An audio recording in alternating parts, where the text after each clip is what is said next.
If you're a Marvel fan, or even just Marvel curious, you've seen the big conclusion to the studio's first 11 years of films. Avengers. Endgame goes out of its way to shake up the Marvel status quo, and even if the Marvel Cinematic Universe is a comic book franchise where changes never stick for long, Endgame's overall effect is still exhilarating. But the movie may have left you with some big unresolved questions. If you still don't quite understand Endgame's use of time travel, or if you want to know who that kid was in the movie's saddest scene, or if you're simply wondering what Marvel's plans are for the future, you've come to the right place.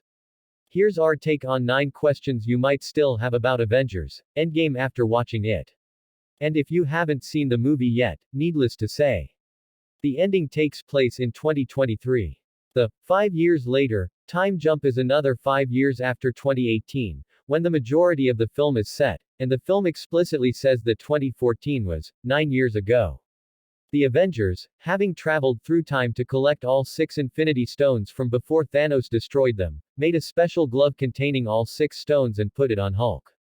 He snapped his fingers, thus restoring everybody Thanos had dusted in Infinity War back to life at the present moment, not 5 years in the past, when the dusting actually happened.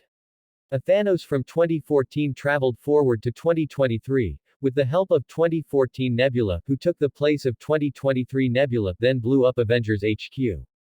There is a huge fight scene that encompasses much of the movie's final 45 minutes, which includes every Avenger introduced so far, a bunch of side characters, and even Pepper Potts in full Iron Man regalia.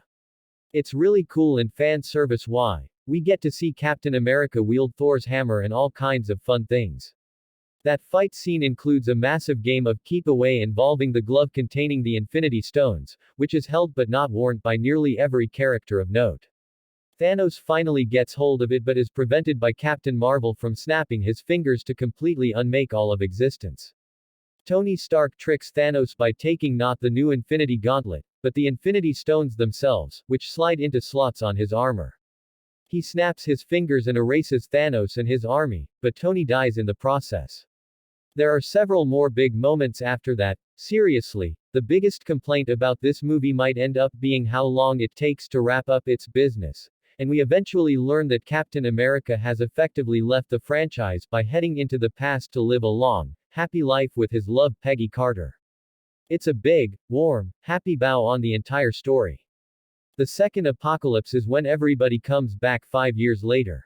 Yes, the dude Steve meets at the support group, who hasn't quite moved on, is going to be thrilled to have his guy back.